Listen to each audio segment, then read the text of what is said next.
आपसे जानना चाहूँगी, क्योंकि अब जिस तरह से अलग अलग जो जातक हैं उन पर असर हमने जान लिया, गर्भवती महिलाएं हैं उन पर क्या असर होगा वो हमने जाना, क्या कुछ होता है पंडित जी ने बताया, लेकिन ग्रहण काल के बाद आखिर क्या करना चाहिए, इस पर ध्यान देना चाहूँगी।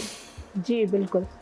जैसा बार बार कहा जा रहा है कि एक खगोलीय घटना है, आप थोड़ा सा इसको ऐसे भी एक वैज्ञानिक साइंटिफिक तरीके से तो हम समझ गए हैं कि एक खगोलिक घटना है, परंतु हम यहाँ अपनी धार्मिक मान्यताओं के आध्यात्मिक एक बात कर रहे हैं। या फिर आप ऐसे भी देखिए, बड़ा सरल शब्दों में मैं आपको बताती हूँ कि अगर सूर्य हमें प्रकाश देता है, अगर उसके सामने ग्रह आ रहा है और अंधेरा हो रहा है, तो अंधेरे में क्या होता है कि हम टकरा जाते हैं। अगर हम टकराएंगे तो निसंदेह हमें चोट लगेगी,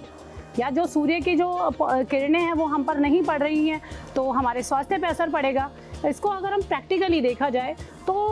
साइंटिफिक तरीके से भी हमारे शरीर पे ये असर पड़ता है। तो इसीलिए उस समय को बताया जाता है कि उस समय अपनी जो विल पावर को, अपनी मानसिक स्थिति को आप मजबूत रखें, मंत्रों का जाप करें, क्योंकि अगर सूर्य क्षीण हो गया है और वो रेज नहीं दे रहा है तो भोजन और जो हमारा वेदर है वो दूषित हो जाता है। तो इसीलिए कहा जाता है कि उस समय के भोजन को ना खाएं तो तुलसी दल डाल के खाएं। तुलसी दल एक हमारी तुलसी के पौधे को पूजा जाता है, बिल्कुल तुलसी माता की कथाएं तो हैं ही हैं, अगर उसको साइंटिफिक उसमें गुण है तो वो भी एक औषधि है। उस औषधि को डाल के हम ले लेते हैं।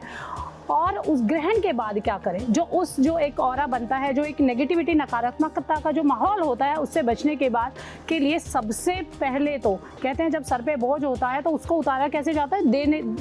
की तरीके से। तो हम सबसे पहले हम दान करें। सूर्य ग्रहण अगर लगा है तो जो सूर्य का कारक होता है, गेहूं होता है, गुड़ होता है, या कपड़ों का भी हम दान कर सकते हैं। तो बिल्कुल दान के माध्यम से ग्रहण के बाद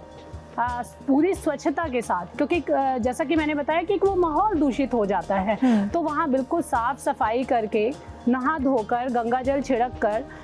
जैसा कि मेरी साथी वाई राखी ने बताया कि महिलाएं क्योंकि ये कार्य महिलाएं ही करती हैं, वैसे तो आजकल पुरुष भी कर रहे हैं, दोनों ही बराबर हैं, परंतु एक जिम्मेदारी जो हमारे समाज में एक बना हुआ है, एक ऑरा बना हुआ है कि एक महिला को अपना घर संभालना होता है। तो बिल्कुल वो एक कार्य करे, अपने घर को अपना नहा धोकर अपने घर को साफ सफाई करे, गंगा जल छिड़क कर, और वो जो दान का स्थान है वो ग्रहण के बाद आप दान दे सकते हैं, गरीबों को आप भोजन करा सकते हैं, या कोई भी शुभ, ये जो अच्छा, जो अपनी आत्मा की तृप्ति के लिए जो हमें अच्छा लगे, जो स्वयं को अच्छा लगे, वो आप कार्य कर सकते हैं। बिल्कुल, तो हमें बहुत ही अच्छी अच्छी बातें बताई गई, सभी ने हमें इतनी अच्छी बातें बताई, इतने अच्छे उपाय बताए, और आखिर क्या क्या है इसके पौराणिक कथाओं के साथ एक एक डिटेल इन्होंने बताई है। और आशा करती हूँ कि इन सभी उपायों का, इन सभी जो इन्होंने बताए हैं, असर पड़ेगा।